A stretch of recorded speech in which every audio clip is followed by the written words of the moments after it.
Welcome to the complete timeline of the Poppy Playtime series. This will be including events that were alluded to prior to the chapters themselves, and also content shown on the Mob Entertainment YouTube channel. I will also be showing the events shown chronologically, while also giving a play-by-play of the events that occur within the 3 chapters released thus far. Please keep in mind that the full story of Poppy Playtime is not yet released, so new things will likely be added as future chapters come out. Let's get into it.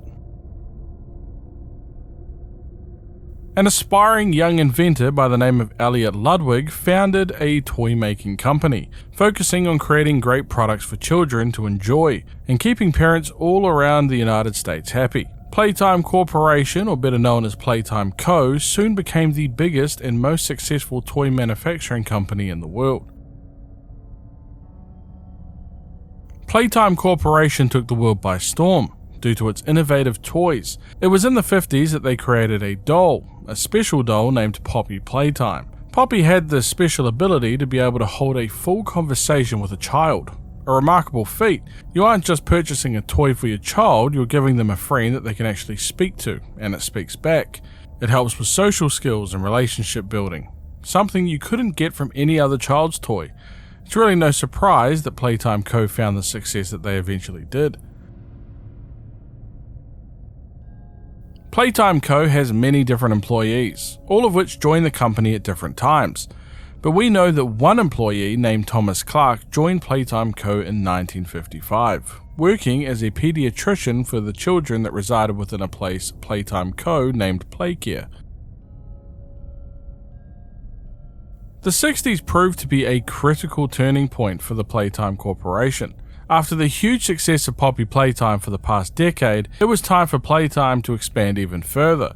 Elliot dedicated himself once again to creating special toys. He would go on to hire 2 more notable employees, Jimmy Roth and Leith Pierre.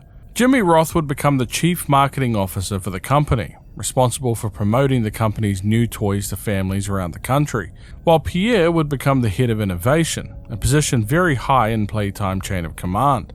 In the year 1960, Playtime created the Make a Friend machine, used to create every single Playtime Co. toy for the market. It had the ability of autonomously creating toys without outside intervention. The creation of the Make a Friend machine was just a glimpse of Elliot Ludwig's incredible ingenuity, and would prove invaluable for Playtime. With the pursuit to create the next Poppy Playtime, the toy of Bron was created. A small red dinosaur that wouldn't have the commercial success that Poppy did, but it would prove its usefulness decades later. Get a look at this guy. This is Boxy Boo, a toy created 5 years after the creation of Bron. Unfortunately, Boxy Boo was also a bit of a commercial failure, not selling nearly as much as Poppy or Bron. It's actually pretty wild when you think of the gigantic time gaps between toys being created, but it's in 1979 that Candy Cat was born, a toy made with the hopes of reaching a new generation in the new decade of the 80s. It was in 83 that we had our first big confirmed failure of a toy idea, notably Kick Me Paul. I mean, look at this abomination. Somebody literally just drew a face on an orange, gave it arms and a hat. Playtime recognized the stupidity of the design and rejected the toy, mentioning how the toy was laughed out of the presentation and that nobody liked him. Despite its rough reception the first time around, it was actually resubmitted for consideration. Jimmy Roth, the chief marketing officer, believed that the sellability of the toy would be more impacted on its name rather than its appearance. Despite attempts at actually renaming the toy, it was once again denied, and Kick Me Paul would take its rightful place in the room later known as the rejection room. 34 years after the creation of Poppy Playtime will come the second major selling success in Playtime Corporation's lifespan, this time the creation of a toy named Huggy Wuggy.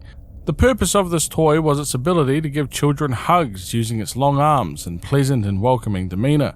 It became one of Playtime's most successful products, and was quickly considered a signature toy alongside Poppy Playtime. The company looked to take a double dip on the Huggy Wuggy concept, releasing a feminine counterpart called Kissy Missy only a year later.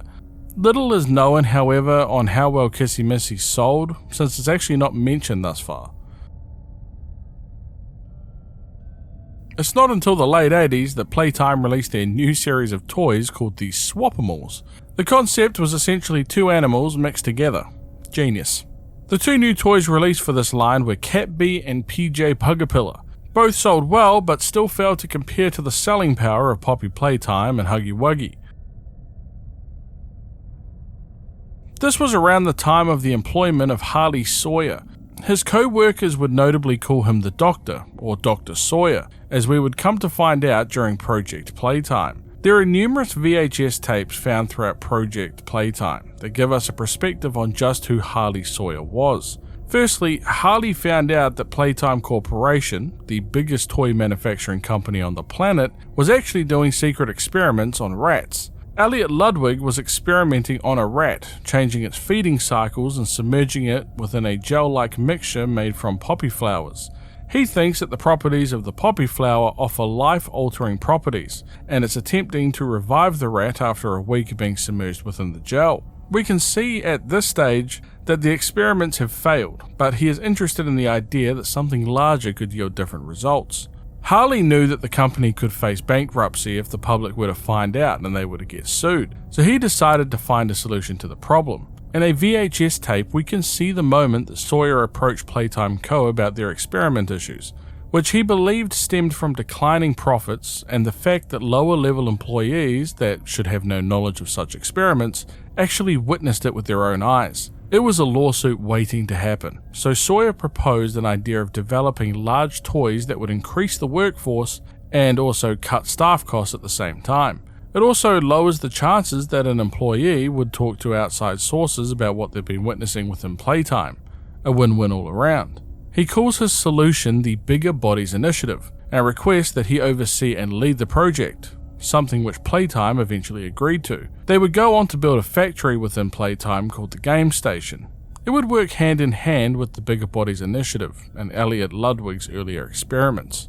This required the testing of human subjects, notably orphans. See, it's not actually specified when the facility was created, but Playtime Co. built another facility much earlier called Playcare, far below the Playtime building.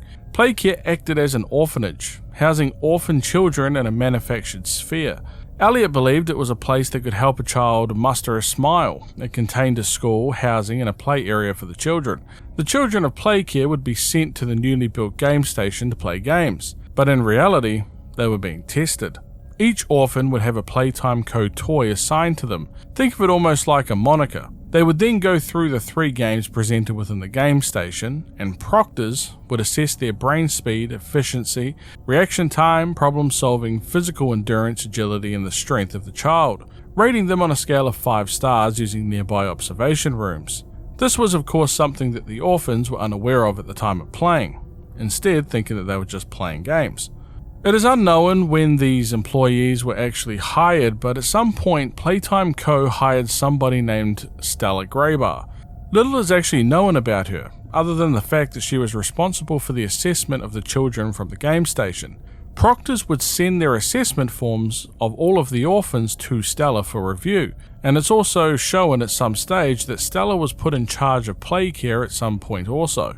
If the orphan performed well and Stella signed off on it, the child would be taken from Playcare from Dr. Sawyer and used in experiments associated with the Big Bodies Initiative. See, Sawyer was attempting to turn these orphans into their assigned toy at the time of testing, a procedure that was incredibly difficult and required the use of poppy gas, refined from an earlier experiment of Elliot Ludwig.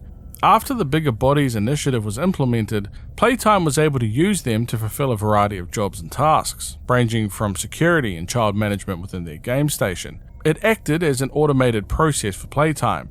No paychecks, no breaks, and more importantly, no risks. This was also the year that another toy was created, this time Mummy Longlegs. She had elongated and stretchy arms that allowed children to bind her around any surface and have her hang, a bit like a spider. The reason for this was Playtime wanting to test their new stretchy plastic material, and they used Mummy Longlegs as a device to do so. Another significant event that took place in this year has to do with a child within Playcare named Theodore Grambell. He was a 7-year-old boy that was considered troubled by the Playcare counsellor Joel Sinclair. Theodore regularly spoke and made drawings about a friend of his. Sinclair believed this to simply be an imaginary friend, hardly unusual for a child his age. In reality, this imaginary friend of Theo's was not imaginary at all. It was another experiment that was conducted by Playtime, that was created at an unspecified time in the past called the Prototype, or Experiment 1006. This was the first ever successful project that Playtime ever did in their attempt at creating an ideal worker for the Bigger Bodies initiative. Prototype has shown to have a very high level of intelligence, being able to take advantage of security weak points to get the upper hand on Playtime Co. staff. Numerous VHS tapes can be found of interviews held by Dr. Sawyer with Experiment 1006 that shows its ability to mimic voices and study the different staff members at Playtime Co.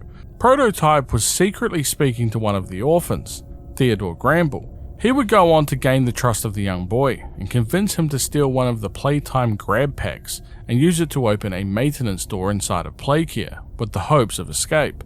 Unfortunately, due to Theodore's young age, he did not properly understand how to operate the Playtime grab pack and electrocuted himself on the door, requiring immediate medical intervention to save his life. Both the school counsellor, Joel Sinclair, and Playtime pediatrician, Thomas Clark, collectively concluded that Theodore's imaginary friend was actually real, since 2 people were required to open the maintenance door, and Clark even reported seeing Theodore's friend with his own 2 eyes.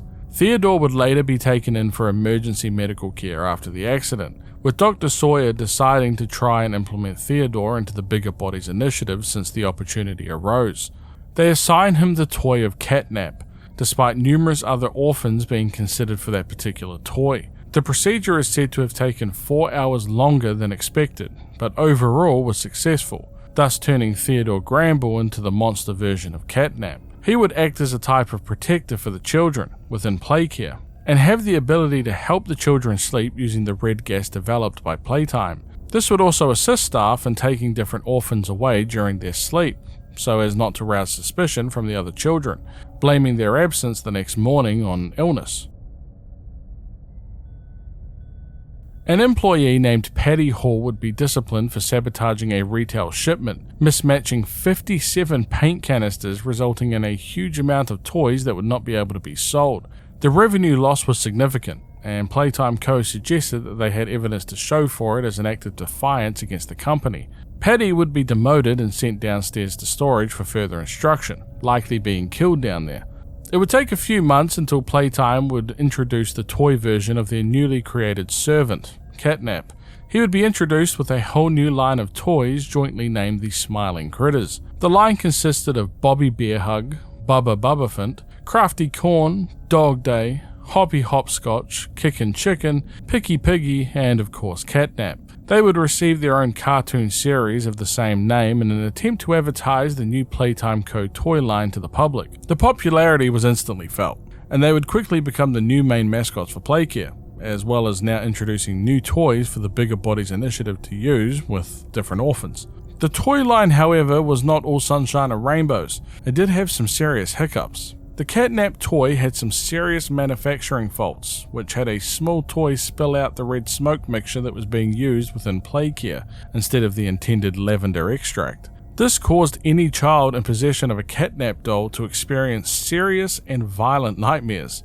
This got the attention of the media due to some bad press about the Catnap doll, and Playtime was forced to recall the Catnap dolls completely and even removed it from the Smiling Critters cartoon and advertisements going forward. However, Theodore, aka the monster version of Catnap, remained within Playcare, which was unknown to the public. A report can be found regarding Theodore's procedure and what happened shortly after. Stella Graybar mentioned how the children reacted to the Bigger Bodies version of Catnap, with half of them being terrified and breaking into tears.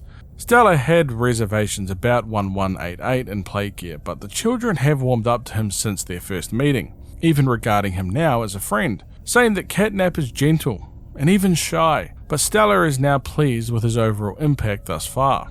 Laith Pierre points out that Catnap had erratic behaviour in the weeks following the experiment, which has now calmed down. He does mention his concern, however, over the relationship between 1188 and 1006, otherwise known as Catnap and Prototype. Apparently, whenever the two are in the same room, Catnap follows Prototype around like a lost puppy, and Prototype doesn't seem to mind at all, noting the risk that Prototype could influence Catnap in the future. A Playtime employee by the name of Marcus Brickley, played wonderfully by fellow YouTuber Jacksepticeye, has an interview with Laith Pierre regarding a sighting on a long creature with what he described having 50 legs during his shift at Playtime. This was later revealed to be the monster version of PJ Pugapilla, the toy released in the 70s under the Swapimals toy line. This gives us our first example that not all employees at Playtime were aware of the Bigger Bodies initiative, and that it was on a need-to-know basis within the company. We can also come to find out that around this stage that Playtime Co. has been successful in creating numerous other experiments that serve the Playtime factory in numerous ways. For example, Experiment 1170, otherwise referred to as Huggy Wuggy, has been developed into a monster form from an unnamed orphan. He serves as the factory's security, while Experiment 1222, otherwise referred to as Mummy Longlegs, serves as the game station host and carer for the orphans while they undergo their trials. Boxy Boo, which also has a monster form, is responsible for dealing with any and all lower-ended employees that might learn about the Bigger Bodies initiative, disposing of them so Playtime doesn't have any intel leak or potential lawsuit on their hands. The head of information technology, Rowan Stoll, makes contact with Laith Pierre about the possibility that Huggy Wuggy, who is disguising himself as a statue during Playtime tours, could hold nanny cameras within its eyes, since he has had multiple guests complaining that the Huggy Wuggy statue is staring at the children, something that Stoll believes to be true.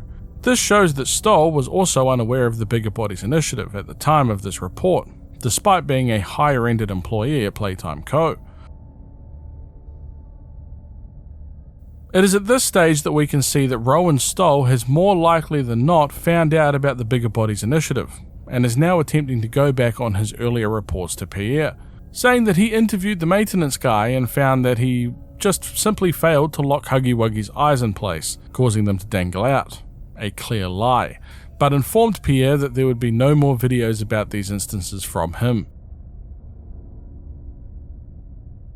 Rowan Stoll makes a note over an old employee confidentiality agreement, stating that he will soon be killed. He feels that Playtime Co. are aware that Rowan knows about the initiative, and have been writing him up for disciplinary measures consistently since his last report in May, mentioning that only 4 days prior somebody loosened the bolts on his car wheels, causing him to almost die in a car accident. He plans on escaping and fleeing Playtime Co., but intends to first expose the Bigger Bodies initiative to the world in just 1 week's time, using the server maintenance shutdown as a window to upload the evidence.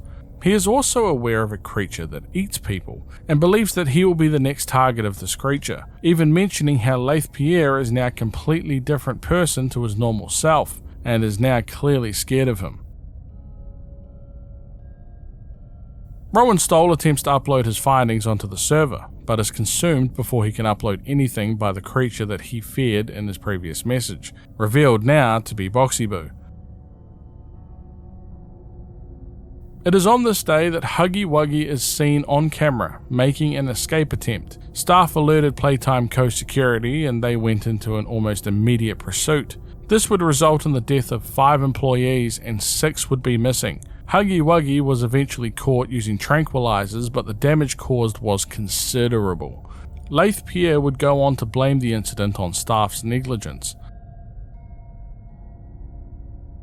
It is within this year that Playtime Co. released the Boogie Bot toy to their toy line, which was said to actually be a big success with customers.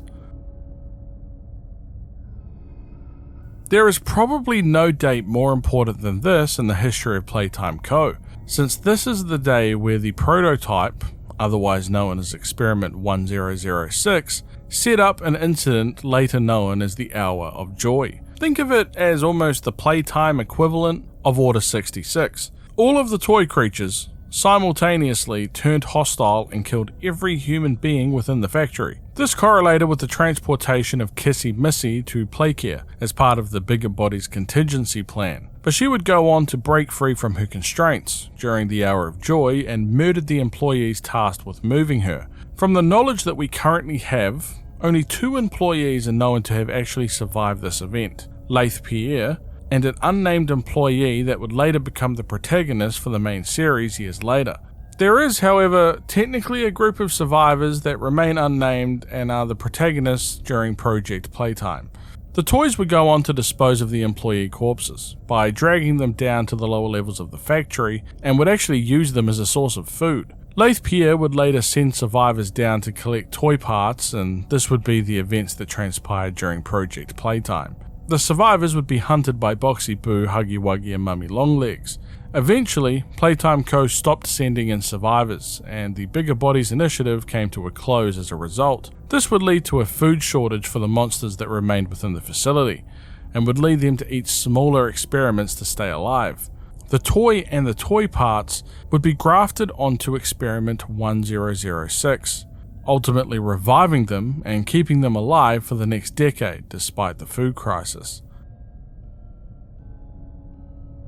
An ex-employee and survivor of the Hour of Joy receives a letter from a supposed surviving employees within the old facility and would take on the responsibility of returning to the Playtime factory in search of them.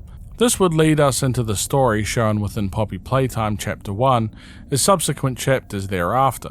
At the current point of creating this video, there have only been a total of 3 chapters released, with the 3rd releasing only a few weeks ago, and I will continue to update this list with future updates. However, now it's time to get into what actually happened for the ex-employee as they travel through the facility. I will add, there will be a slight overlap with information that was already given, since most of the information is found throughout the journey, but we will expand further on what is found. There is also a significant amount of information found that is not dated, and all of that will be included in the 3-chapter breakdown. So without further ado, let's get into the events that transpired for the ex-employee.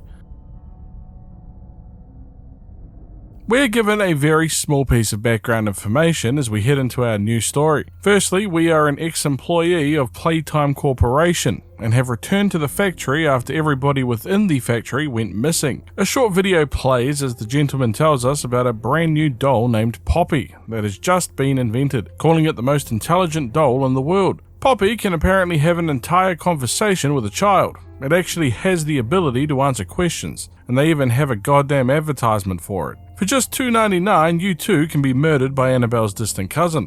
Come, join us at Poppy's Playtime. Yeah, I don't think so, pal. We get ourselves a letter stating that everybody thinks that the people disappeared 10 years ago, but they're all still there, and to just simply find the flower. If you've been missing for 10 years, and you're sending me cryptic messages in the mail, you better believe I am not replying to that crap. That is some serial killer type of bait that quite frankly I will not fall for, but we wouldn't have a game if we had common sense, so here we are, inside one of the creepiest damn buildings imaginable. We have trains that move on their own, and decade-old VHS tapes that we can get some backstory from.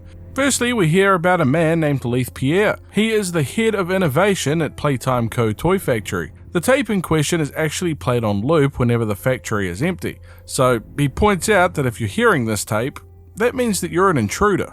Playtime Corporation specializes in both children's toys and deadly security protocols. He gives us a warning telling us to leave if we know what's good for us, and of course we choose to ignore that threat and face the threat head on. Another VHS tape explains a contraption used around the factory called a grab pack. It's essentially a jetpack with hands. Something I think that even Elon Musk would be quite proud of, to be honest. Introducing our very first creepy puppet. Created in 1984, this is Huggy Wuggy. Yes, that is the name. Remember that these hellspawns are meant for children. Huggy Wuggy is considered by Playtime Corporation as being one of the best toys for connecting people together. The founder of the company, Elliot Ludwig, created Huggy Wuggy with the intention of being able to hug you forever. It was a success by using Playtime Co.'s 4-step process to create lifelike toys, and is actually the most popular and best-selling toy that they have so far. Doing some puzzles gives us a key and we can continue further into this hellscape. We have to divert some power around and find a company poster that pretty much points out that old Pierre didn't like getting spooked very much. When we arrive back out, Huggy Wuggy is gone. Of course it is. Another VHS tape suggests that Huggy Wuggy's boxes have been going missing on a regular basis, according to the workers, mentioning how the toys are meant for orphans, since the whole hugging thing. But they've been getting a lot of heat from the higher-ups for constantly misplacing the boxes. We get ourselves our first upgrade by finding our right hand for the grab pack, and head further into the facility. This time to a type of toy assembly area called a Maker Friend. Elliot Ludwig invented the Maker Friend machine in 1960 and is deemed one of the most creative, impressive, and advanced things that he has ever created. It is solely responsible for every single Playtime Co. toy sold on the market today, using parts and paint to assemble the toy, and can even do a quality inspection on its own. Essentially, this machine is responsible for probably hundreds of people losing their jobs, in all reality, but quite an impressive piece of machinery, especially for the 1960s. Another VHS tape is an interview with a Playtime Co. employee named Stella. She is asked why she wanted to work at the facility, stating that she has loved playing with toys when she was young and seeing it as magical, and she wanted to provide kids with the same magical experience that she felt as a kid. Then she goes really deep and quite morbid, explaining how you don't really ever stop being a kid. Your body just gets older and older, and while you're still a kid deep down, you just sort of get old until you die, pointing out how human bodies can't handle getting older, while things like trees can stay alive for much longer than a person. The oldest person to ever live is still younger than most trees, pointing out that being young is always relative to something else. Just the sort of morbid conversation that we need from our child toy maker employee. Great stuff. We get the machine up and running and begin feeding parts into the Maker Friend machine until it pops out this little cat bee thing. Using the toy, we can exit the room, since nobody can leave without a toy. Holy crap! Some frantic running through the tunnels, and some close calls later, we can find writing on much of the tunnels, saying things such as stop, turn back, and danger. We send Huggy Wuggy on his way into the depths of the facility, which is apparently hundreds of feet deep. Surprisingly, they seriously have an entire evil lair here. What is also quite interesting is the fact that Huggy Wuggy, which is supposed to be a toy, seems to be leaving an awful lot of bloodstains wherever it hit on his way down. A great lack of stuffing, which is quite concerning to say the least. Another VHS is a log of an employee in relation to something codenamed 1006, named the Prototype. It mentions how coordination and cooperation are part of its skill set, much like the other experiments of his type, pointing out that the missing people are likely in relation to him, and that his absence was a flaw in the scientific process, since he should never have been unaccounted for. This log serves as a lesson and warning going forward to new employees. Future experiments are to be contained and disposed of in a secure location. The person speaking goes on a bit of a rant about how great he is and what this means for science before biting the bullet, just like the rest of them. We can find the big flower that references the flower mentioned at the beginning on the letter, from the missing people. Totally not a trap at all. Not to mention our little bee cat friend from earlier is now hung from the roof, with blood on it, and numerous written warnings. So, nothing ominous about this situation in the slightest. We head inside to a much better decorated area, if I don't say so myself. Look, they actually have wallpaper and lights. There is, however, a creepy room down the hall that leads directly to the Poppy doll. Remember when I called Poppy the cousin of Annabelle? Well, I mean, look at the casing. You cannot tell me that that is not a reference to the real doll. Poppy awakes and mentions how we opened her case and it cuts to black. And thus marks the end of Poppy Playtime Chapter 1. However, I do want to share a hidden VHS that could be watched on the Mob Entertainment YouTube channel, which gives some insight into Poppy. The VHS tape is titled Poppy Playtime Doll Maintenance Video and had a clear warning to not actually continue watching the tape. A warning that we will continue to ignore because this is a horror game, damn it, and we will never heed any warnings. First step, paint her face. Second step, polish her shoes. Then we just skip 3 steps and brush her hair. Now we've thrown steps out altogether. What the hell is going on here? So it seems that Poppy also has human blood, and the maintenance person has removed what appears to be a device from her back. She is all better now, still creepy as all hell, but better. Timeline-wise, we're jumping off where we left off in the first chapter, and we are greeted with another amazing Playtime Co advertisement. This one is titled Mummy Longlegs, and is dated February 2nd, 1991, and of course contains a spooky face that appears for like a millisecond. It's actually embarrassing how long it took me to pause on this exact frame, but there you go, nightmares, you're welcome.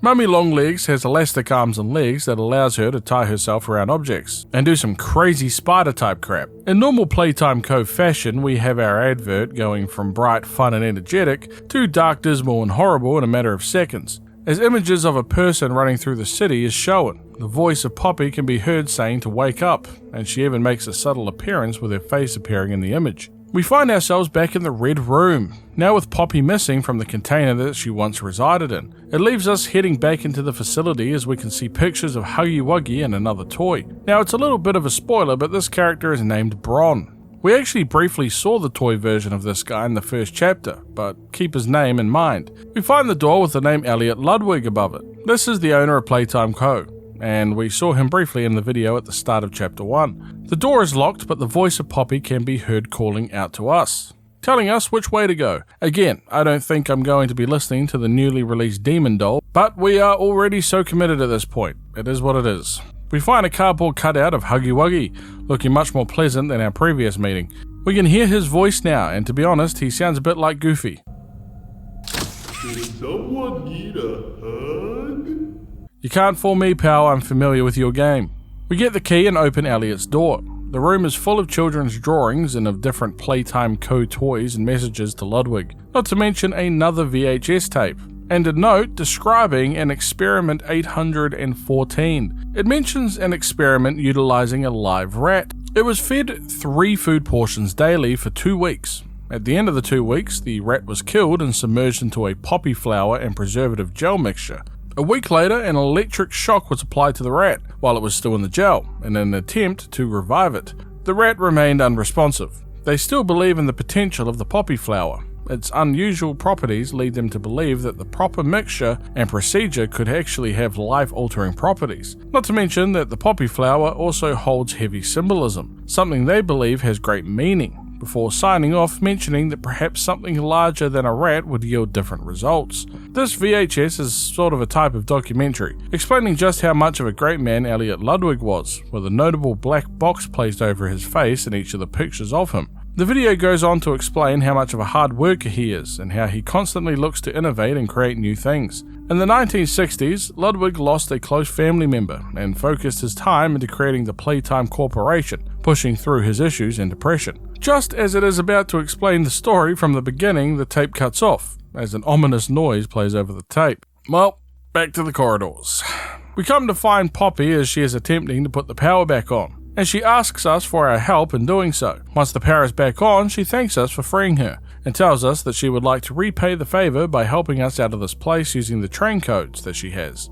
She plans on guiding us and, more importantly, following us throughout the vent system. Poppy can be found sitting next to a giant hole and gets grabbed and pulled down by a long pink arm. An educated guess would tell you that this is likely Mummy Longlegs. We jump down in pursuit, since the spooky demon doll is really our only lead out of here. It doesn't take long until we find Mummy Longlegs with Poppy. And not only does she steal our right hand, but also goes down the saw route and asks us to play a game for the train codes that Poppy was going to give us. We need to win 3 games to get the codes, and if we break the rules, she threatens to gut and eat our insides while we're still alive. Nice. Great. Once again, a lesson why you don't go into anything abandoned with reported disappearances or deaths. It's very simple. We head into the PlayStation and can find more drawings from kids with the Playtime Co toys, showing that they actually really do seem to like Mummy Longlegs. A recording is playing, welcoming us to the game station. The person on the recording is somebody called Stella, the same employee that was having a life or death crisis in the first chapter. The first room we visit is the musical memory game, which involves us building and creating a green hand that will replace our lost red hand. We end up in another room with a bunch of televisions around, and we begin our game. It tests cognitive ability through sequence repetition. You see a color on the screen and a pattern. You need to repeat that pattern. Quite simple really, except for the twist that Bunzo, another Playtime Co toy, is descending from above us. If we succeed, Bunzo goes further up. If we fail, Bunzo gets closer to us and we have a very bad day. Mummy Longlegs arrives but mentions how long it's been since this place has been up and running. and also putting out that old Bunzo there is quite hungry after all this time. We managed to get the puzzle done, till a point that it becomes goddamn impossible, so we hit the big old eject button, stopping the machine. Luckily, Mummy Longlegs thinks that the machine just broke and gives us part of the train code as a reward. We can come across Bron just sitting dormant, and not really doing a hell of a lot in the rejected room. Quite frankly, I appreciate it. It's a nice change. We find a tape and can see a toy speaking while sitting on the toilet. I was 100% convinced that this was Garfield when I first saw him, but apparently he has just been demoted as a toy due to its disgusting nature, with the whole fact that the toy is called Sir Poops a Lot, and its whole gimmick is that it's crapping. I mean, the box even has a bunch of dad jokes. Management literally left a note for this thing saying that whoever came up with the idea should be ashamed of themselves, and quite frankly, I agree. But I'm not sure if the Sir Poops a Lot is a bloodthirsty demon toy just yet, but if he isn't, I'll give him a pass. We get back to the game station and get ready for our special second game, Whack-A-Wuggy. You remember that guy from Chapter 1? Yeah, it's got to do with him. It's time to test our reaction time. A Huggy Wuggy will pop out from the holes around us and we need to hit the crap out of them. Pretty simple stuff. Mummy Longlegs mentions that the toys used to have strings attached to them to stop them from getting too close to the kids, but we of course don't have that luxury. After some Wuggy whacking, we get another congratulations and yet another train code and head back towards the game station. We do, however, get a visit from this friendly chap, a pink-looking Huggy Wuggy, who opens up the door for us and politely lets us through without murdering us. A step in the right direction. This toy is called Kissy Missy. We saw her a few times in artwork throughout Chapter 1 and 2. We get another VHS and... hold up, is that Jacksepticeye? What the hell? I can't say I expected to see him here. Well, it's not actually Jacksepticeye. He's playing a character called Marcus Brickley, another employee here at Playtime Corporation. He describes seeing a creature during his shift that startled him. Explaining to Leith Pierre, he describes it as being 50 feet long with thousands of legs and it's absolutely terrified of it. Pierre tries to dissuade Marcus, mentioning that it was probably just a bunch of people. Something Marcus is quick to dismiss. Pierre asks if anyone else knows about this, to which Marcus replies that nobody else knows. This tape is actually quite interesting because it puts a few things into perspective. Firstly, the VHS is called Potential Problem, which doesn't bode well for Marcus's fate. Also, this shows that some, if not all of the general Playtime Co. employees don't actually know what's going on with the living creatures here. Now, if you're wondering what creature Marcus saw, we'll be meeting it very shortly. We arrive back at the game station and can begin our third and final game. This time, statues. We can see a poster as we head into the area of a centipede-like toy. The exact name of this is PJ Pugapilla, and this is likely the creature that Marcus saw. We get into the arena and begin our game. The basis of this is that the lights will flicker from on and off. When they are off, we can move. When they're on, we cannot. PJ Pugapilla here will follow us throughout, trying to catch us. And I mean, look at this thing. It is like the worst puppy imaginable. Mummy Longlegs comes back and explains how the orphan children would come here to play at the facility, and would call her Mummy since she was the closest thing that they had to one. But she feels wronged by them since they would leave her after playing the games. She feels that she was left here to die, and doesn't feel that she deserved that. But since we were a previous employee here, we do deserve it. We start running for our damn life in what is one of the most nerve-wracking games in the facility, I won't lie. We break into the control room and can find 2 more documents. The first is an assignment form written by Sarah Abel. It is a test subject form, stating that a subject named Michaela Hyssop is being assigned the toy of Candy Cat. It is evaluating Michaela's scores throughout the games at the game station, which now appears to have been used to assess orphan children for suitability in some kind of experiment. Firstly, Michaela got a rating of 3 in the musical memory, the rating being between 1 and 5, mentioning that she would get panicked whenever she got the pattern incorrect. In the Whack-A-Wuggy game, she also got a rating of 3, struggling with the grab pack and was slow to notice them in the first place, but did actually react quite quickly when she did notice them. And finally, she got a rating of 1 in the statues game, the worst score possible, since Michaela wasn't paying attention and apparently was screaming and pointing at nothing. The note ends abruptly with blood in the corner, suggesting that Sarah was possibly attacked while writing it. From the other document found was another test subject assessment form, written by Matteo Lata. It is also for Michaela Hyssop, but this time around her scores are much better, scoring a 4 in musical memory, a 3 in Whack-A-Wuggy, and 4 in statues. But it also states that she lacks focus on the statues game, pointing out that there's something that's drawing her attention elsewhere. The page ends abruptly also, meaning that Mateo was likely attacked or killed at the same time that Sarah was. We head downstairs as Mummy Longlegs calls out to us, mentioning that we won, and return to her immediately so she can give us the final code. But it is pretty damn obvious that we would not survive that encounter, since she openly states that she wants to kill us. We find another document upstairs, this time a transfer request for Mummy Longlegs, or otherwise known as Experiment 1222. It even states a real name, Marie Payne. It points out that she acts violently towards staff, but motherly towards other experiments since she is very protective of them.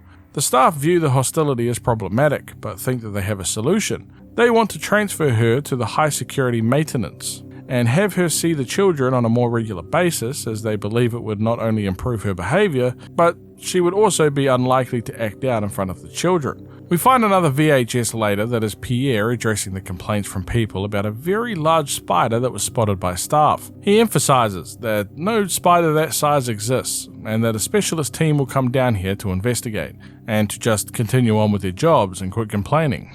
Dear God! Oh, I hate jump scares so much, I really do. Mummy Longlegs reminds us just how much she hates cheaters like us, and has decided to play one final game before she kills us. Hide and seek. While running throughout, we can find another document, this time addressed to Warren Barch Construction Company. It is written by Eddie M. N. Ritterman, in response to previous communication regarding the construction of an underground laboratory. The project needs to be in complete secrecy, only to be known by those with the proper authority at the two companies. Eddie offers $100,000 in exchange for the secrecy, and is also willing to provide excavation equipment, mentioning that the more independent that they work, the more he is willing to compensate them. It needs to be built within a 12-month period, but more than anything, it needs to be done correctly.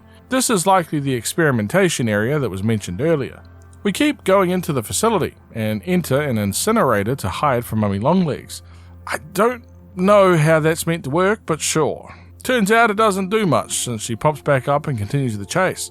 That is until we lead her into a compactor, which screws her up something wicked. A hand that resembles Mr. Scissorhands or Freddy Krueger appears, and gently pulls what is remaining of Mummy Longlegs under the door. We can find another VHS tape in the next area that mentions an Experiment 1006, and we can see the same Scissorhand from before.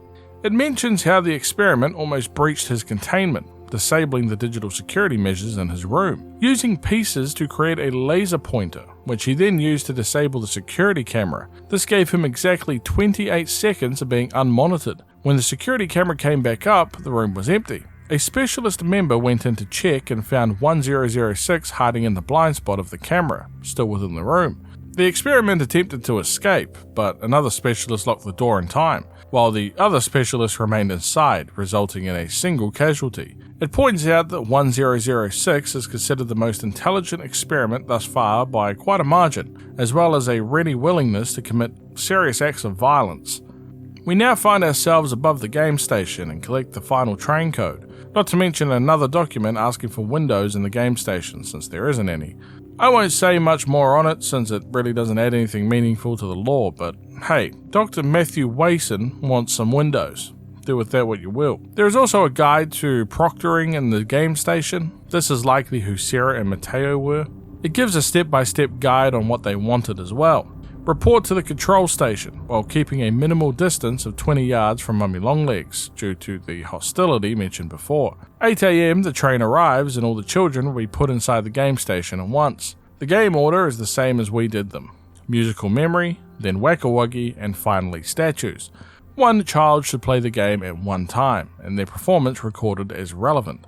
The qualities being looked at are composure, memory, and pattern recognition in musical memory, hand-eye coordination and reaction time for Whack-A-Wuggy, and finally, agility, strength, and speed for statues. Once the children have left, give all the reports to Stella Graybar.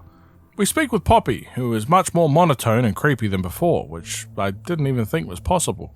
She seems pretty happy about Mummy Longlegs' death, and tells us that it's time for us to leave using the train. We enter the code and begin our journey. The train here really reminded me of the train that we saw at the beginning of Chapter 1 that was moving on its own. Poppy thanks us again for saving her, calling us perfect. Too perfect, in fact, to leave, and changes the route on the train. She goes on to say that she's been waiting so long for somebody to open up her cage. She intends to set things right and believes that we will do whatever we must to help her. The train begins going very fast, and we attempt to slow it down, but it ends up crashing instead. The screen fades to black as chapter 2 comes to an end. However, just like the first chapter, we have special VHS videos that can only be found on the Mob Entertainment YouTube channel. Firstly, the disappearance video. A man is seen driving a car while talking on the radio. He mentions that they have eyes on 1170 heading southbound. They are trying to cut him off, stopping him from getting to the public roads. We can also see cam footage from the 18th of June 1992,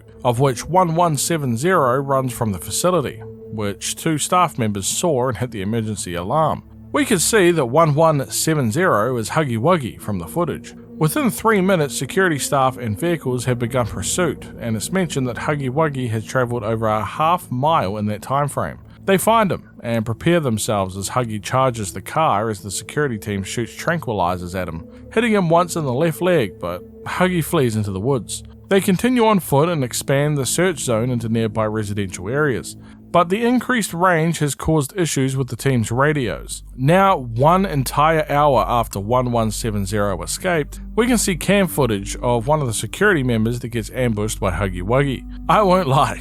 These tapes are 1000% scarier than the actual game moments. These toys are no joke, man. In total, Huggy Wuggy killed 5 people, and there is now 6 people missing, all while sounding like the most horrific creature known to man. It took 4 hours to finally locate and successfully sedate 1170.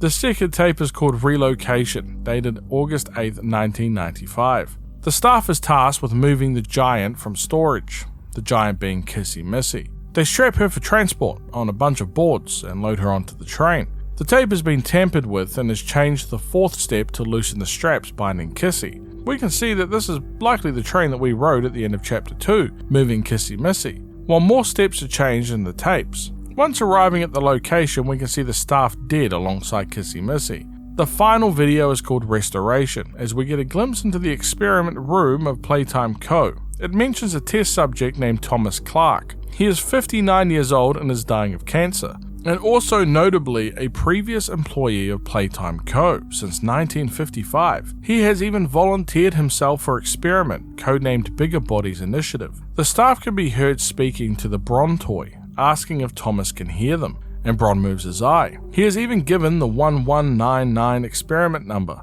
and he has displayed cognitive ability, but it is estimated to be roughly half the intelligence level that he previously was as a human being.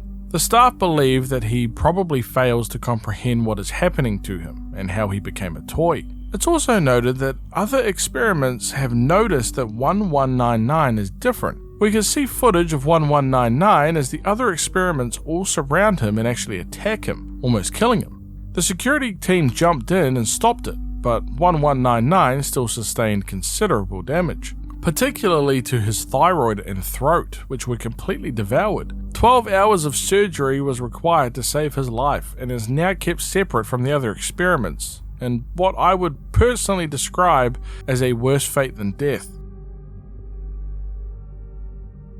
We open up with an entire animated short of the different toys at Playtime Co.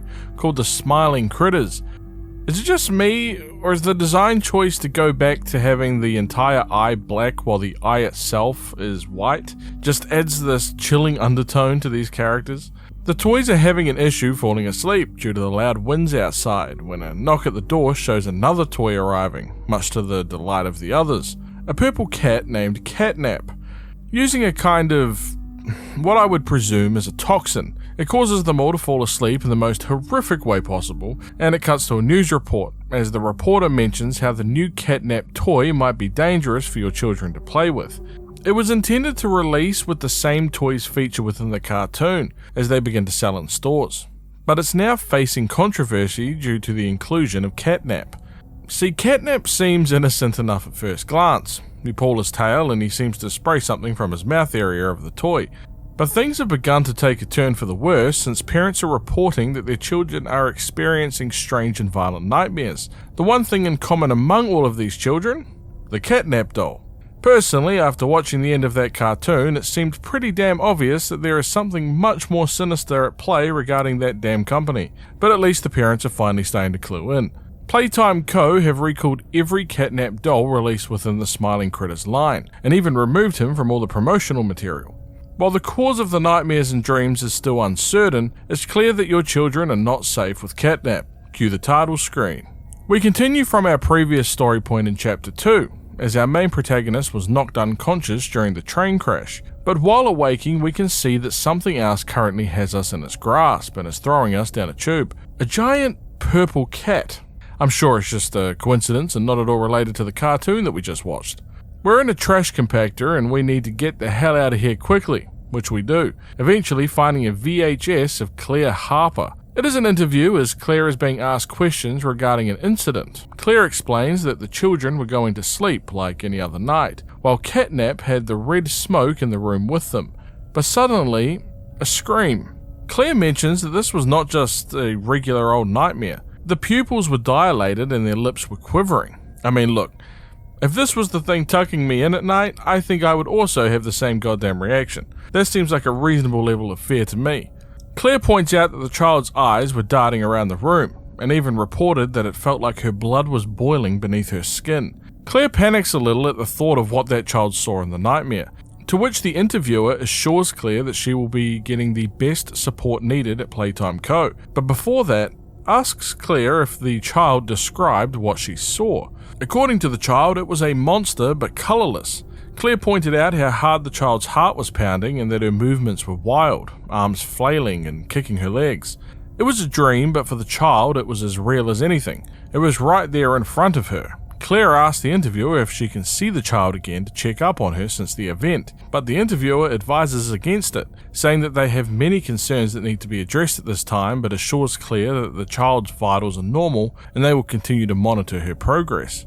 Claire loses it, screaming, telling the interviewer that she isn't comforted by that, before subtly suggesting that the little girl is actually her daughter. We can actually find a note that gives more information on this young girl mentioned by Claire Harper. Firstly, it's an incident report that was filed by Harper, and it clearly shows her as a counsellor within Playcare.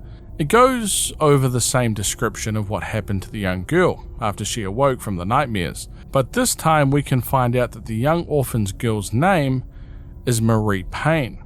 This is where it gets crazy. Marie Payne is the same name given to Mummy Longlegs, meaning that the young girl that was experiencing the nightmares and required medical aid is the same orphan that Playtime Co. used to create Mummy Longlegs.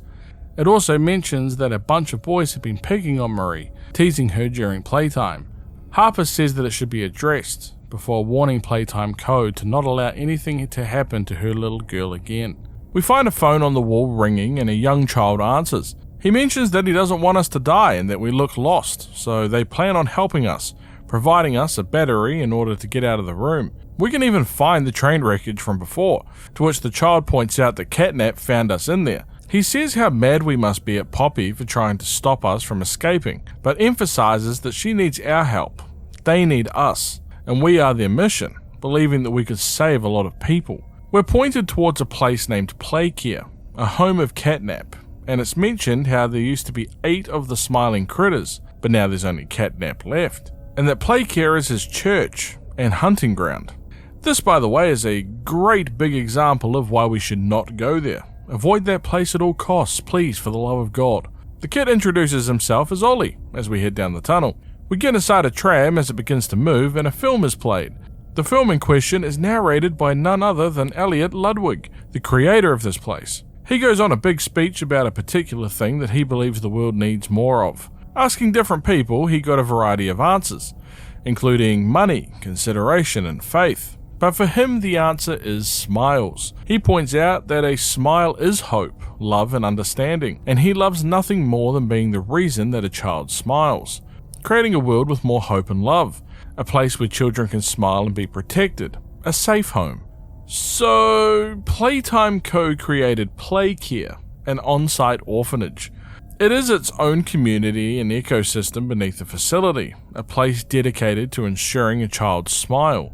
I do have to say, by the way, that this sequence really felt inspired by the opening sequence of BioShock. Think about it. the creator of the world giving their world perspective that leads them to create their optimal world. The slow panning shots while the narration plays in the background. Not to mention that both worlds being under something. Rapture was underneath the ocean, hidden away from the rest of the population, much like Playcare, hidden below the facility, away from everybody above.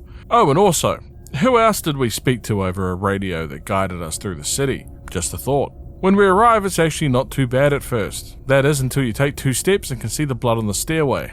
Nice. Ollie rings and mentions that kids used to live down here, and now it's a mess. Yeah, no crap.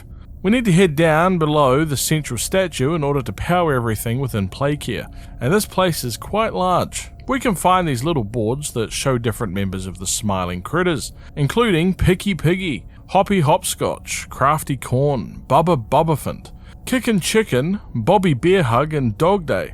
The one missing due to the rubble is Catnap, of course. We get the key from Ollie and head to the one place that every good orphanage needs, the gas production facility. This is the place that creates the red smoke that Catnap is breathing out.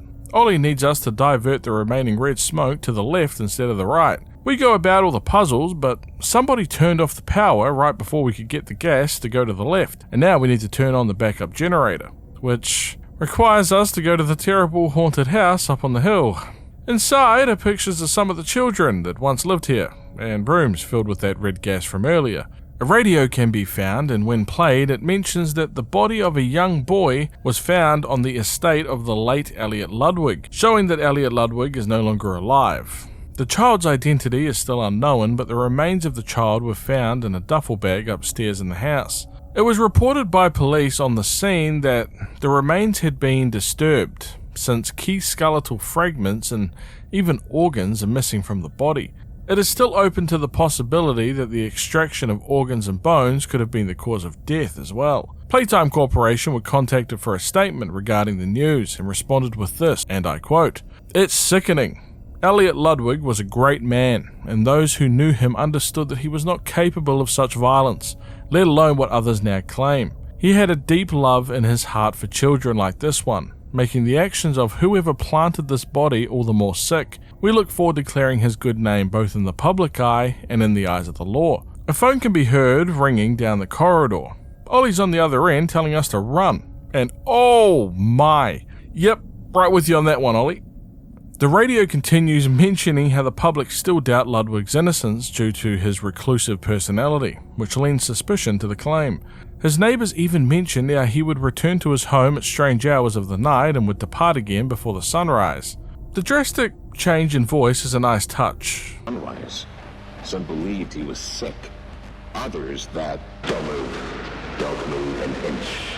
Playtime Co., it seems. Not to mention the cat claw marks everywhere. We reach the kitchen of what I can only describe as a literal embodiment of a hell house. We can find happy and fun, why was it done, etched into the wall alongside a VHS tape. If it isn't huggy wuggy, the video is addressed to the staff within Playcare, mentioning all the great things that they're doing for the children here, and also that if they are feeling unhappy about anything going on, the Playtime Co. is here to listen to their every concern. How gracious. Oh, and this.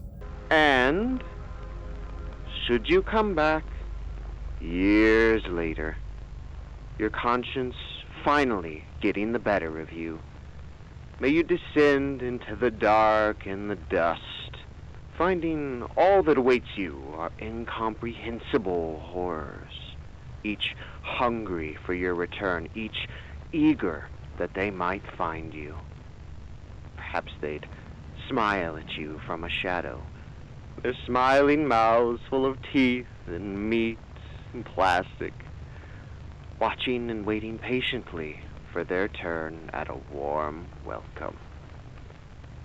Or perhaps they won't allow you such time to figure your place in the world you'd left, a world that's theirs now. Welcome home.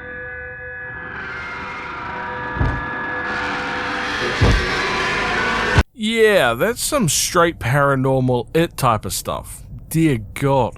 It catches us and we awake back in the house. It's likely that we saw the nightmare due to the red gas from earlier. A neat observation is the cardboard cutout of Mummy Longlegs. These cutouts have been scattered throughout each of the 3 chapters. Upon pressing the button, you get a nice little voice line. But this one of Mummy Longlegs doesn't actually say anything. Instead, it's just static, making me wonder if this is due to Mummy Longlegs getting badly hurt in the 2nd chapter.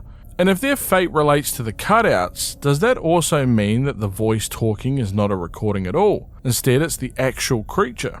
I guess the smiling critters would have been static also if that were the case, but hey, maybe they're still alive. We use a gas mask to traverse the rest of the house, since the red gas is everywhere, and we find another VHS. This time it is about Subject 1322, who was pulled from Home Sweet Home due to abnormalities in his neural signals. We can hear a voice in the background ask the narrator what Kevin is doing here, asking if he is sick and why he would be taken away. The narrator is clearly concerned, but assures the voice that Kevin is sick and needs help getting better here. He assures the child, who is revealed to be named Joseph, that his friend Kevin is getting the best care that he can.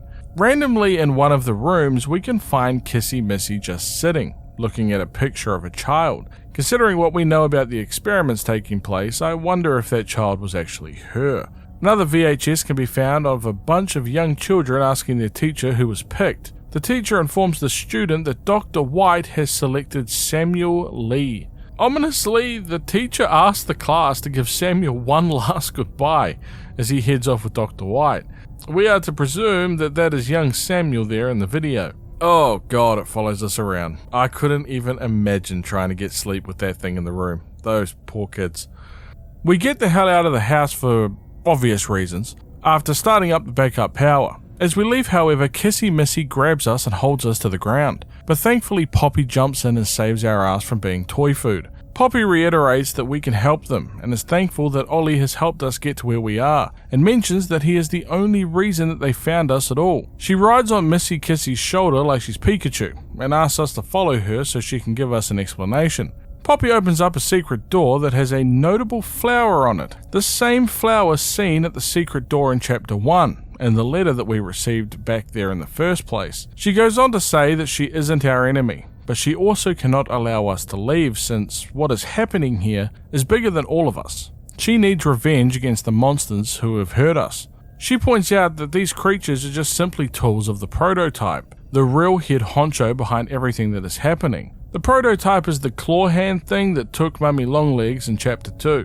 We turn the power back on for Playcare as Poppy mentions how the prototype is the reason that she was locked away in the case for so long, and that it would not allow us to leave alive. She wants us to kill the prototype, since we're proven to be capable, since we killed Huggy Wuggy and Mummy Longlegs thus far. Catnap can be heard as Poppy leaves, mentioning how Catnap is the prototype's final obstacle, and mentions that Ollie will continue to help us. Ollie calls back, and using his guidance, we do some electrical work, restoring some power to the central statue. The crappy part is the fact that we need to reroute power from each area of Playcare. Alright, on to the next one. We head to the school since Catnap apparently leaves that place alone for some reason. Honestly, music to my ears. Oh, never mind. Thought we'd get a break from the killer toys for a moment. Silly me. Another Playtime co-toy begins speaking over the school speaker. This time, Miss Delight. She actually recognizes us and mentions how we used to work here, but is curious how we're still alive. Someone named Barb tells her that we are looking for our co-workers. She tells us to leave since Catnap wouldn't like us, snooping around the school. We find another VHS of Mr. Light asking someone where the children are and if they're safe. The other person doesn't tell her where the children are, but does assure her that they are safe. Then Mr. Light gets a little nuts. And that was it. That's all he'd tell me.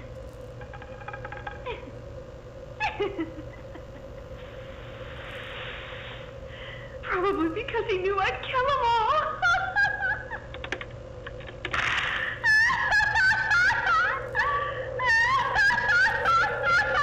A note can be found mentioning something called the Hour of Joy, which took place a few weeks prior to the letter being written. It mentions how all the children have been taken from the school and how silent it is now without them, before mentioning how something or someone locked the front door to the school, and the teachers have been unable to get it open since. They heard a knock at the door, something breathing. It wouldn't speak when called out to, and Mr. Light believes that it's likely this thing that's responsible for locking them inside the school. Spoiler alert, it's catnap.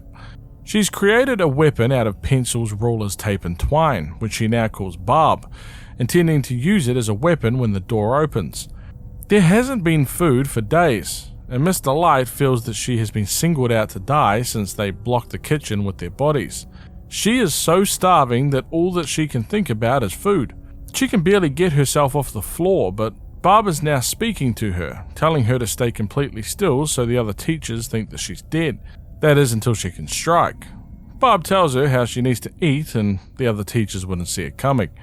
We continue through the school and Mr. Light threatens us once again, saying that she can't wait to hear how our screams sound and if they sound like the other humans that she's killed. Nice. Another note has Mr. Light apologizing for eating people, saying that they just needed to and they had no choice. Just some casual cannibalism thrown into the mix. We start up the backup power and Mr. Light arrives and shuts that crap down so quickly and gives me the biggest scare yet. She is a bit like those sleeping angels.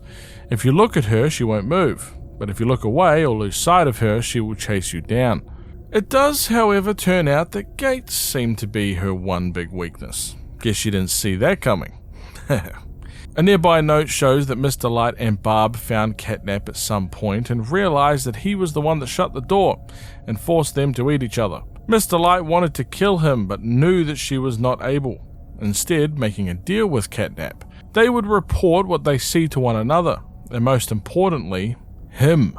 I know, it sounds like the meme, he is him, is he him? I'm pretty certain that the prototype is him. We get beneath the school in what I can only describe as the type of Batcave that would make Bruce Wayne jealous. A nearby VHS tape has an ex-Playtime Co. employee speaking to another staff member, most likely Avery, about the poor conditions that he feels that the children are being held in down here, saying that they deserve more than a painted sky and fake walls. This is the same employee that can be heard in the previous 2 chapters talking about his issues with the company. In Chapter 1, we heard Avery mention how Rich is the more vocal of the two, always complaining. This complaining actually got Rich demoted in Chapter 2 to the Rejected Room, the same place that Poops-a-Lot is currently residing. He complained for years to the company, but never got a response. Overall, he seems like a pretty decent guy, actually caring about the orphans, further showing us that not all staff at Playtime Co. were evil or even knew what was happening. This is very easy to miss, but if you take a quick look down, you can see catnap praying to a type of shrine. I had to grab some extra footage just to see up close, and it appears that old PJ from the Statues game in Chapter 2 is not doing all that well anymore. Many puzzles in the Batcave later, and we get through into another area of play care called the Playhouse. The rooms are much smaller, as we can see little toys now wandering around this place. Thankfully, our little upgraded handgun allows us to deal with these little suckers. We can find an interview VHS with catnap, being interviewed by Playtime Co. staff. A very interesting point is made when the interviewer addresses catnap. He points out that he should try his real name before calling him Theo. He tells Theo, or catnap, that Dr. Sawyer is out at the moment, so he'll be standing in as his replacement. The way it's presented suggests that Dr. Sawyer is not breathing any longer. Theo has been in this new catnap body for 4 years now, and the interviewer congratulates him for it. However, catnap has apparently not been getting along well with the kids like the other smiling critters have. But now with the red smoke, the kids love catnap. I'm just going to play the game audio for the final part of this interview because I think they really captured the creepiness needed for this thing. Is his, voice thingy still broken? Prototype will save us! Theo, nobody's gonna save you. This prison is where you belong. We'll let you out here and there to go see the kids in play care, but your home is here. And as for the prototype, his home is in the labs. This is your life now. Get used to it. Prototype is in the labs while catnap is stuck in play care. Got it. The place is designed like an adventure course for kids. A bunch of tunnels and obstacles to climb and have fun with.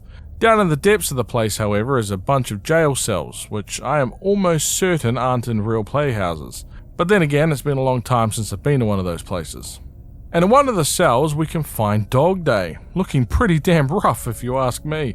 Dog Day is a member of the Smiling Critters and was presumed dead since, to the best of our knowledge, Catnap had apparently killed them all, before pointing out that there's nothing really much to save anymore, and that we're in Catnap's home, which means that millions of eyes are now watching our every move, pointing out how they all want to get under our skin and eat us alive. I think he is referencing the little guys that we were annihilating earlier. And if I can be honest, pal, I think that we have them covered, to be honest. I mean, I was using them as literal target practice. Dog Day makes an interesting point, stating that the prototype is Catnap's god, and Dog Day is an example of what Catnap does to heretics. The little guys are scared to get the same treatment as Dog Day, so they just follow Catnap and in return they get fed. The Smiling Critters tried to fight the prototype's control, and as a result Dog Day is the last of them left, and there isn't even much of him left, to be honest. He tells us to leave and save this place with Poppy before these little critters come out to pay old Dog Day a visit. Oh my, as if things could get worse for him. They somehow did. They possess Dog Day, chasing us out of the area, and we get ourselves back to the surface pronto. Ollie gives us a call and mentions the shrine we saw earlier, saying that Catnap made it in honour of the prototype, not to mention some background information on Catnap. Apparently before Catnap became Catnap, there was a serious accident where he almost died, but the prototype saved Theo's life, giving up on his own freedom in the process. Catnap views Prototype like a superhero that saved this place. Anybody that opposes Prototype gets killed by Catnap, and Ollie even mentions that the shrine is just a smaller version of what the real thing it looks like, which is incredibly worrying. We waste no time and head to the counsellor's office, reconnecting power lines. We have another VHS tape of a couple looking to adopt a child named Jeremy from Playcare. This is the same Jeremy that walked in and asked how his friend Kevin was going. However, it turns out that there was some complications, stating that some kind of testing was going on so they wouldn't be able to adopt Jeremy. Oh god. Getting through the office requires us to have a mask on the whole time, since the rooms are full of that red smoke that Catnap loves. However, Catnap does ambush us, and locks us within a room and takes away our mask, causing us to fall asleep and enter one of those nightmares of Catnap. Within the dream, Poppy can be heard asking us to find the flower, and that this place is not easily escaped. We can see the children of the orphanage and the creatures watching over them. Poppy asks us if we know what we're seeing, and if we know what they once were, showing us just why we need to end this place. We can see Huggy Wuggy as the screams of people can be heard in the background, while the prototype looks over. We awake as Catnap gives us a final warning. Leave Playcare or Catnap will be turning us into beef jerky. I vote to leave, but we're pretty committed this far, so why not? We get all the power together from the places that we've entered, and we have now charged up a big-ass battery. This battery is our ticket out of here, and Ollie is going to help us through the final steps. We get back down to the containers at the red gas and turn the power back on so it diverts the gas to the western side. Catnap arrives and is not pleased by this decision, to say the least. I must say he is looking a lot more gaunt and less furry than normal, but we manage to use the elevator to get out of the room that's now flooded with red gas. We find a log upstairs about experiment 1006, aka the prototype. The interviewer mentions how Prototype has been awfully quiet as of late, but has learned a lot about him anyway. Before he can explain, Prototype speaks again, asking a question. We can hear that Prototype can mimic voices, and doesn't actually have a singular voice, instead opting to constantly change voices throughout a sentence. It's almost robotic in nature. He asks the interviewer if he feels any different, since he sticks them, beats them, and tears at their flesh, speaking as if it consists of multiple personalities instead of a singular person. The interviewer says that there is an incredible secret inside of 1006, and that they will burn and prod until they find it. The interviewer doesn't seem to care how 1006 reacts, saying that anything he does teaches him more about the secret inside of the prototype, and 1006 has a pretty damn spooky response. Oh, don't fight or give in. Regardless, I learn something new about you every day. It excites me. Thank you. You thank me? Absolutely. I learn something new about you every day. Catnap arrives again as we do our side hustle as an electrician, but manages to use the electricity to empower our grab pack and fry Catnap with it. That is until Prototype arrives to help Catnap like before, remembering that Prototype had saved Catnap's life earlier. But this time around, Prototype had different plans it seems and hits the killing blow, presumably killing Catnap for good. We return to the main room where Poppy is waiting, mentioning how we have successfully diverted the red gas and killed Catnap, but we deserve the truth if we're going to keep going. She plays a VHS tape, explaining that this is what happened to our co-workers that disappeared. After all, that is why we returned to Playtime, saying that it's something that they called the Hour of Joy.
In a moment's notice, everyone was killed, as each of the toys came to life. I remember hearing every moment of it. It went on so long, so agonizingly long. They tried to hide, to run, anything to stay alive. I remember their cries. What's going on? Why is this happening? What are those things? Senseless slaughter, that's all it really was. They killed everyone. The guilty, the innocent, didn't matter. All of that death didn't fix anything. And then, once it was all over, they dragged those corpses down below where they'd never be found. And they ate the bodies to stay alive. Prototype has to die for this, for everything. So, the Hour of Joy is a pretty damn messed up way of explaining it, but I've grown used to it at this stage. We begin descending down a nearby elevator as we can hear screaming from Kissy Missy above us. We attempt to get back to her but are unable, much to the horror of Poppy. And that gets us up to date in the Poppy Playtime timeline. I really hope you enjoyed the video as I had an absolute blast making it. If you made it until the end, be sure to put Catnap in the comments down below so I know. I'll be sure to update the video when new documents or lore comes out for the series and when Chapter 4 comes out, so be sure to like and subscribe so you don't miss out on that. Thanks again for watching, and until next time, peace.